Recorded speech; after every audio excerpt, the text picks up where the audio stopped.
protect future. And another inspiring environmentalist from Karnataka is Salumartha Timmaka, who celebrated as the mother of trees. She and her husband planted more than 8,000 trees in 80 years.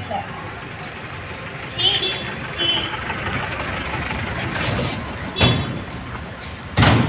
Thank you. ತಗೊಂಡು ನಮ್ಮ ಮನೆ ಪ್ರತಿಯೊಬ್ಬ ವ್ಯಕ್ತಿಯೂ ಸಹ ಗಿಡವನ್ನು ನೆಡುವುದರ ಮೂಲಕ ನಮ್ಮ ಪರಿಸರವನ್ನ ರಕ್ಷಣೆ ಮಾಡುವುದು ನಮ್ಮೆಲ್ಲರ ಆದ್ಯ ಕರ್ತವ್ಯ ಅಂತ ಹೇಳೋದಕ್ಕೆ ತುಂಬಾ ಇಷ್ಟಪಡುತ್ತೇನೆ.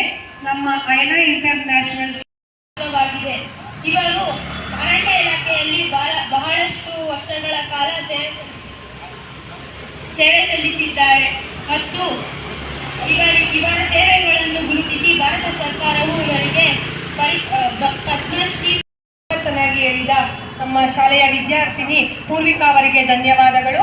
ಈಗ 9ನೇ ತರಗತಿಯ ವಿದ್ಯಾರ್ಥಿಯಾದ ಅಕ್ಷಯ್ ಅವರು ತುಳಸಿಗೌಡ ಮತ್ತೆ ಸಾಲುಮರದ ತಿಮ್ಮಕ್ಕ ಅವರ ಬಗ್ಗೆ ಹೇಳಲು ಇಚ್ಛೆ ಪಡುತ್ತಿದ್ದಾರೆ.